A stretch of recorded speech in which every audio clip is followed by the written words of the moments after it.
it's not even 5 o'clock yet, and you've got people already lined up waiting for the game. I mean, the Cardinals in St. Louis are basically kind of like what the Bills and Sabres are to Buffalo. It's just so rich in tradition.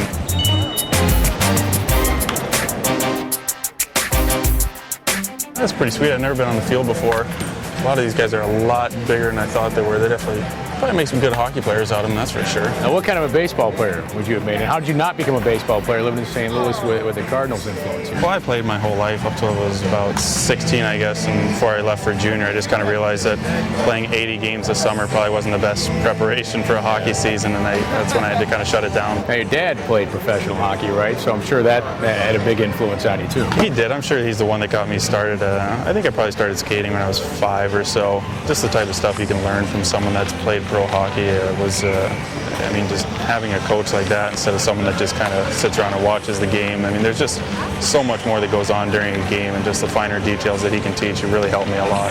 You know, when people think of college hockey programs, particularly Sabres fans think of Michigan State, where a good friend of yours, Tim Kennedy, went. No, I didn't mention Miller first. Ryan Miller, of course, with Boston College, Boston University, just the name of Cornell. But Denver, while you were there, I mean, it was a prominent school. It was, and that's one of the reasons I chose it. I mean, you look at our schedule, and we're playing Minnesota, North Dakota, Colorado College. I mean, schools like that, they're perennial top 5, top 10 teams every year. And I mean, you look at a lot of pro prospects come out of the Western College Conference, and I think that was one of the decisions I decided to choose, or basically one of the reasons I decided to go to Denver was because I knew that I'd be getting exposed to a ton of good players, a ton of good forwards. At the same time, I mean, I got to play with a guy like Matt Carl, who's in Philly now, and I played with Paul Stastny, and just being around those guys makes you a better player automatically. What did a guy like Teppo Numminen mean to you, and how do you feel about the news where he's decided not to play anymore? It was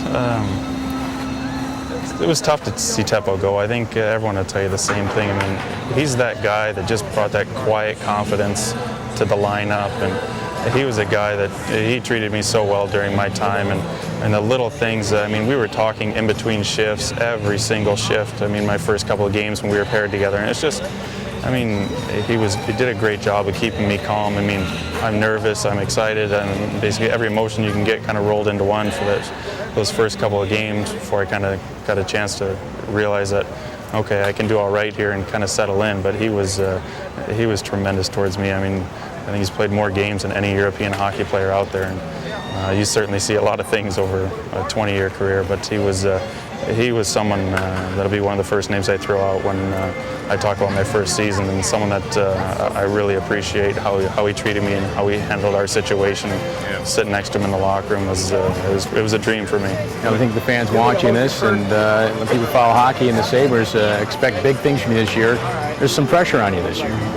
Yeah, there might be, and you know, I don't pay too much attention to outside pressure. I think I put more pressure on myself, and I'm my own biggest critic when it comes to my game and how I feel like I played. But I think last year, I think my job was basically to almost go unnoticed and play a simple yet effective game. And I think the more comfortable I got, the more confidence I kind of gained. I felt like, I don't know if I could start trying things, but I felt like, you know, maybe try and add a little more offense, make sure that I'm getting up in the play, make sure that you're always being an out for somebody. And I've thought about it a lot this summer, and that's something that I really want to work on this year. What do you think about that guy right over there, Albert Pujols by the batting cage? He's an absolute monster. Another one. Oh my God. What would be the equivalent of that in warm-ups? Would that be hitting the top corner when you're aiming for it on 5 shots, 3 or 5 times? Or is there an equivalent? That's more impressive because his top corner is about 430 feet away. You know, it's rare to see a professional athlete in awe of another athletic feat, but I think I just witnessed it here with Chris Butler and Albert Pujols.